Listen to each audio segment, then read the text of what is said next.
Well, the abomination against anime and entertainment is finally here. Netflix's live-action Cowboy Bebop has definitely gotten here, all right. Well, the audience score really says a lot about it, and boy, is it taking a hard dive. Hey, what is going on, everybody? How are you all doing today? I hope you all are having a wonderful and fantastic day today, and if not, hopefully you all will have a better tomorrow. Cowboy Bebop, a beautiful franchise that many people will say is their favorite anime. One of the best of all time, and even I can sit over here and say that yes, it is most certainly one of the best, if not the best anime to ever exist. It is a joyride. It is an experience. It is definitely a journey. It shows the highs and lows of life, the good times, and even the hard times. And I'll tell you, people love this series. And then, of course, the internet was hit by a storm. And that storm was whenever it was announced that, well, there was going to be a live-action Cowboy Bebop, and God, did we know this was going to be bad. And I watched this so that you wouldn't have to. You talk about torture. Oh, I tortured myself for you. Because, yeah, it was obvious it was going to be bad. Especially when it's like, oh, look, Netflix is getting their hands on it. It's like, oh, God. Because, oh, you know, some people have been saying, oh, well, it's going to be a love letter to the series. No, this is a shitstorm of diarrhea to hit what was a beautiful franchise. Like, it's nothing more than a bastardization of what Cowboy Bebop actually is. A slap in the face to the series as well as the fans. And, of course, when you look at this rating here on Rotten Tomatoes, you can see critics don't like this, which is funny because they were the ones praising it. And then you have the audience score, and everybody knew this was going to be garbage. Get what you fucking deserve! I mean, you know, fans are making sure to let Netflix know that this is trash. And I will tell you, as someone who has watched this, we're going to get into it. We're going to talk about the whole thing because,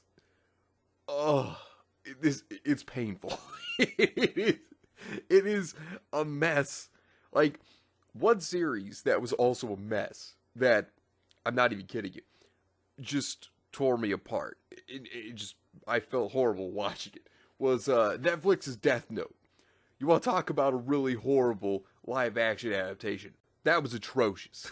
So I knew that when Netflix was going to get their hands on this, I knew it was going to be awful. Then again, anime does not transition well. Let's be real. Dragon Ball Evolution, another example. You know, it doesn't transition well. Alita did well because they really tried to make sure to stick to the source material and try to actually make it as close to it as possible. That's why Alita did so well. Now, of course, you have all of these sites out there like Vice that are like, oh, Netflix's Cowboy Bebop isn't supposed to be good. They've completely changed 180 from when they were defending it, being like, oh, it's going to be great, it's going to be fantastic. Now they're going on saying that it's not going to be good. They've come to the acceptance of it being terrible. And then there's even this, Netflix's Cowboy Bebop actually makes sense with the laugh track because it's Netflix. They thought that they could make this basically a comedy, like a parody of what Cowboy Bebop was, and instead, God, it's horrible. So let's get to the characters. You know Spike Spiegel.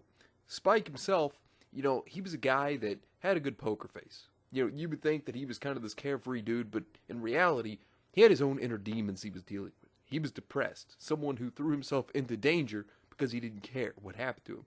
You know, I think we've all been to that point in our lives that we could say that we could relate to Spike. Had a woman that he loved, that always stayed on his mind. Now, when you think about it, you know, you could probably say you've had someone that you loved that you lost. You know, and they were stuck on your mind, and it was hard. I mean, I've been there. You know, like, I have. You know, and it's tough. It really is. But it makes sense why he put himself in the danger. He was depressed, and it didn't matter what happened to him. He didn't care. You know, but when you come down to what this Spike is in the live action, for one, apparently his name's not even Spike Spiegel for the first thing. Like, that doesn't make any sense. Secondly, like, he's a 50-year-old actor trying to play a 27-year-old, so it doesn't make any sense. It comes off as just cringe. It's really bad, especially when they're like, oh yeah, pretty boy. You're a pretty boy. You'd probably say that to someone that's like 30 and younger. Sorry to say, you don't pull off 25 to 27.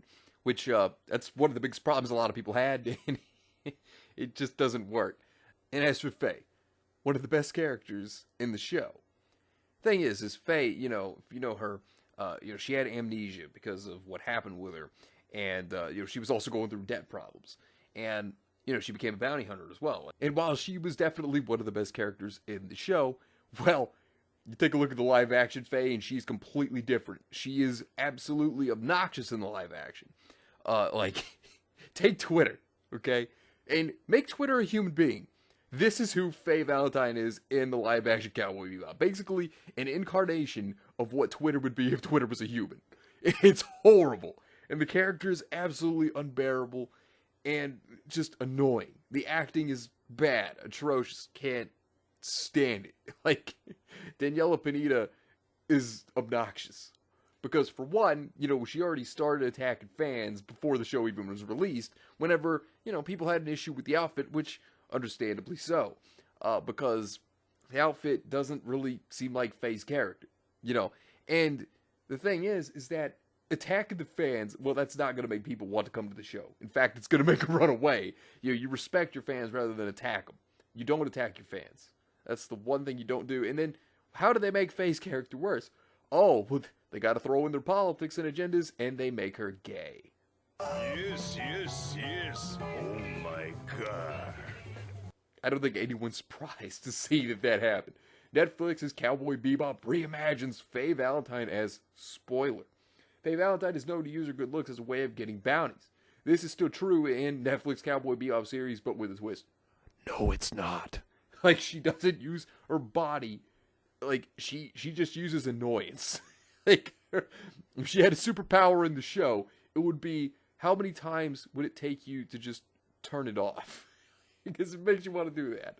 The original Cowboy Bebop, Faye Valentine, is a gambler and con artist turned bounty hunter who famously uses her good looks to entice information about bounties from weak, wild men.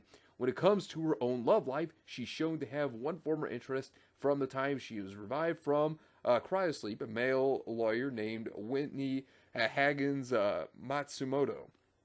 Now, in the live-action series, she's in the women now, apparently. Apparently they've changed this, which, in the original show, what was she? She was a heterosexual. She was straight.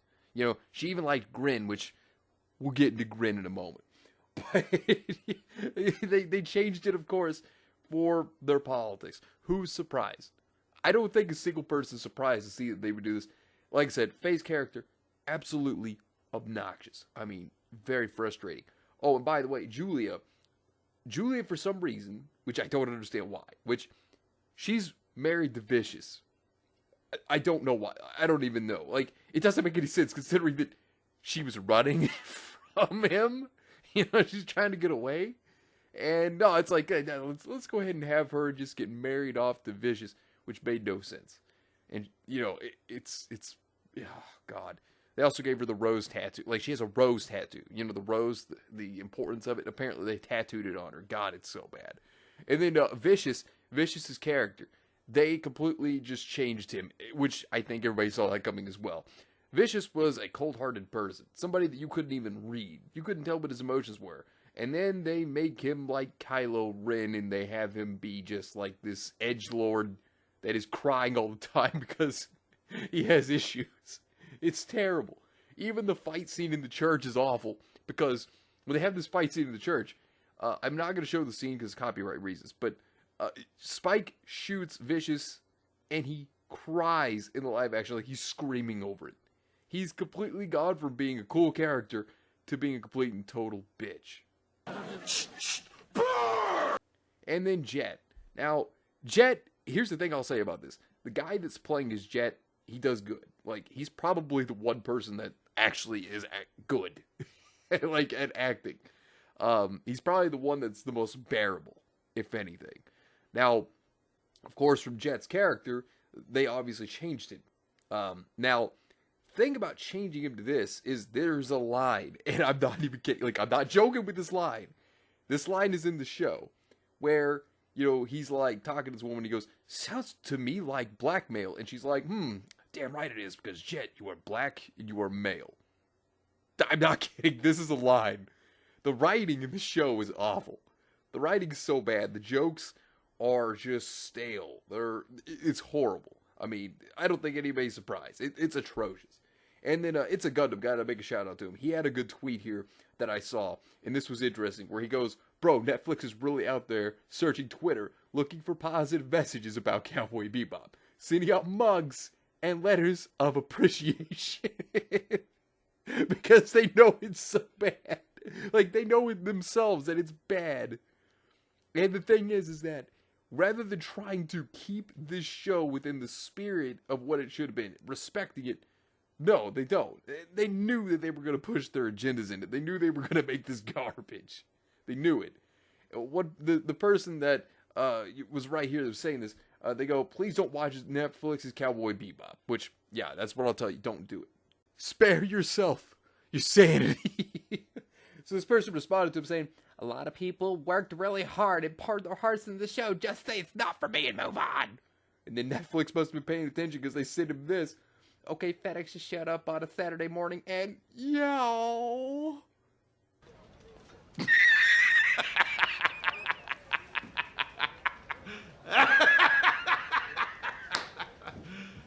Man, Netflix, you must be really desperate if you're actually looking for these positive statements. You must be really desperate. I mean, what do? Do you have it on tab? Like, "Oh, look, positive remarks. Well, let's send them a reward." Like, is that what they've got going on? Do they have like a personal checker for any positive, like results for this show? Because it seems like that's all they're doing. Because they know it's trash. And so they send him this, and listen to this. This is what he shows. It's like, "Josiah, we want to extend our gratitude for all your support over the years, and in particular, your open mind that you've had towards our new show, Cowboy Bebop. The truth is, it's easy to criticize things, but approaching new ideas with an open mind is bravely," cuts off there, but it says, "Would you like," it's probably asking like if you'd like to be like a critic. Like a personal critic form. I wouldn't be shocked. I wouldn't be shocked. And here's the thing. They're trying to say also, the outlets are still pouring in, trying to do damage control, trying to save this, saying, "Cowboy Bebop Star has a message for fans who think Netflix is ruining the anime. Our show is a love letter." If this was a love letter, then let me tell you right now, you would have adapted it properly. Instead of trying to force all this political agenda crap into it, then if you had adapted it appropriately, then this wouldn't be a problem and people wouldn't be upset with it. Like I said, Alita was done well because they tried to stay as close to the source material as possible. That's why it was actually the only good adaptation of anime for live action. I mean, the reason why these are made, if they're even made at all, is because they're trying to entice the old fans, reel them in, give them something they enjoy. That's the whole point. But Netflix decides, "Oh, well, we know what we're doing. We understand entertainment, and we know what makes it so good, so we're just going to westernize it and put all of our agendas into it, because that's the greatest way to make it work," right? No. It was going to fail from the start. And then Daniela Pineda had to open her mouth again, because it's not as if she's done enough damage. And she stated this: "First of all, no one's ruining anything. The anime already exists. It's there. You can love it forever. Our show is a love letter to the anime, and it's a springboard of the anime. There's no right or wrong way to do it. You can watch the anime first. You can watch the anime last. You can be a huge fan of the anime and enjoy our show. You can also know nothing of the anime and still dive into what we've done." You went full retard, man.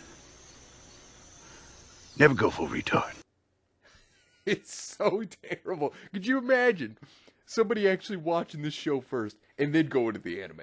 They're going to see a vast difference in everything. I mean, it's just a complete difference in everything. And thing is, yeah, the anime will always exist. That will be the best part. But you could definitely tell that with this, they didn't care. It's not a love letter to the show. I can't find any reason for this to exist. I really can't. Other than obviously making money off of it, I don't see a reason for it to exist. It's basically like the Grim Reaper coming to your door and just, you've seen that meme where they comes to the door and just like, comes to end somebody else's life next. Yeah, it's pretty much what this was. It's like Netflix is coming to the door of anime and they're knocking on each door they can get to, which they're coming after Cowboy Bebop. But the good thing is they can never destroy the brilliance of what the anime is. That's the best part. And then Daniela Pineda continued saying, I think we've done some really interesting things where we've mixed genres, and tonally, it goes in a lot of different places. So I think there's something in it for everyone, whether you're a fan, you're a newbie, whether you're young, whether you're old. I feel like there's something in it for everybody. No. No, there's cringe in it for everybody. And that's the thing. You know, they want to change it because they're like, oh, there's so many problems. We have to fix the anime. No, don't fix it. It's fine the way it is. There isn't anything that needs fixing to Cowboy Bebop. You know, the fight choreography was also bad. Like, here's one thing I'll say. Is it feels so staged. It's so bad. Like, it doesn't even feel right. And, you know, for some reason, Faye can be on the same par as Spike without training. Yeah, because, you know, Netflix. Also, Grin. Now, if you remember Grin, his character, you know, Grin was actually a war criminal. And they made him take drugs that made his estrogen levels go up and he grew breasts. Now, if you also remember, he was a musician. So there was a lot to him. And Faye, here's the thing, Faye was attracted to him. You know, that's another thing. And funny thing is that, oh, they go on a whole thing about Grin as well. Which, oh man, get ready. Because, like I said, so many outlets are trying to defend this. Netflix's Cowboy Bebop trashed after trying to fix one of the greatest animes ever. And then they go on here to say, Cowboy Bebop is regarded as one of the greatest anime series of all time, which that it is. When Netflix announced they were producing a live-action series based on the show, many fans of the series were worried that they would ruin the series by trying to modernize the source material for progressive audiences. And that is exactly what they did. And here's the thing. They took a show, an anime that had already been written, that had already been finished, had already been, like I said, basically perfect. And they basically just take it and they're like, I don't like this, I don't like this, I don't like this. We're so gonna change it, and we're gonna make it worse. That's what these people do. They jump into shows that people like. And then when they jump into these shows, then they intentionally ruin them for the fans who did like them. When they say, oh, we're making this for the fans. No, you're not. You're making it just to capitalize off the popularity of what the original show was. That's what you're doing. But then the article goes on about Grin. Grin's true backstory is a little too bit problematic for progressives, however, due to the fact that he was portrayed as a tragic character who was pivotal to the series rather than someone who was just openly LGBT. Park said that Andre Nemec, the series showrunner, was more concerned with how Grin's story will affect the new generation of LGBTQIA plus youth. See, it's not about telling you a good story. That's not what it's about. It's about trying to push agendas. It was never about telling you a good story. One of the biggest problems is the fact that when you have these clowns jump in to this, you know, they jump into shows that have already existed and they want to redo it because they have no creativity for themselves. They have to take a cheat sheet, basically, and then they have to take it and go, oh, look, you wrote this. Well, let me write this, but let me write it better. And when they mean better, it's actually worse. So that's what happens because they have no creativity. They can't come up with something themselves, so they have to piggyback off of what was popular and then make it worse. That's what you always see. It's like Star Wars, Star Trek, and all these other big franchises that have existed that these clowns have jumped into and made worse. Yeah, that's exactly what happens because they're not creative. They can't come up with anything good or new, and then they ruin it. That's why you never hire these people. We wanted to make sure that this is an opportunity to right some of the uncomfortable wrongs of a film like The Crying Game that Grin's entire track is sort of based on. And then, plus, writing some of the issues in the anime, Park said. What? There was no issues. See, this is what I mean. You know, they try to find things to be problematic when they're not. It's like how the live-action Cowboy Bebop costume designer didn't want Faye to be overtly sexualized. You know, and this was Faye's character. She used her body at times to be able to help her get what she needed to get. You know, that's Faye for you. That's who her character was. Jane Holland stated, I feel like it's a respectful rendition of the anime. No, it's not. I do have to say, as a woman, I felt hesitant to the idea of the lead female character being gracious or overtly sexualized. Oh, God forbid we have an attractive woman. Oh, no. To Finn Twatter and the clowns on there with an attractive woman. That's too much for them. God, makes you wonder what would happen if they actually got out of their own homes and actually saw a real attractive woman. They'd probably screech. It's not about it not being revealing. It's not about any of that. It's actually got all those elements. But my take on it is that it's designed by a woman, and it was made by a lot of women, and it's worn by a woman. So the same elements are there, but they have just manifested in a different way. What are you? An idiot sandwich. I mean, seriously. It's basically nothing more than just trying to cover up Faye's character. And it's hypocritical because, like I said, you could have John Cho. You know, he actually is shirtless in a scene where he's training.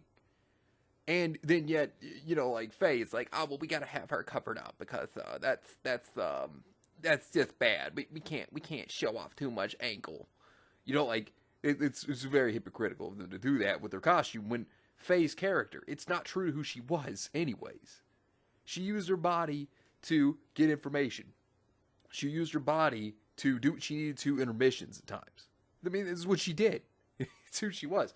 You know, they don't care about the show. And then Radical Edward. Oh, God. Radical Ed. What they did to Ed, even though Ed was in the last episode, it was horrible. Like, and it's nothing against the actor playing Ed.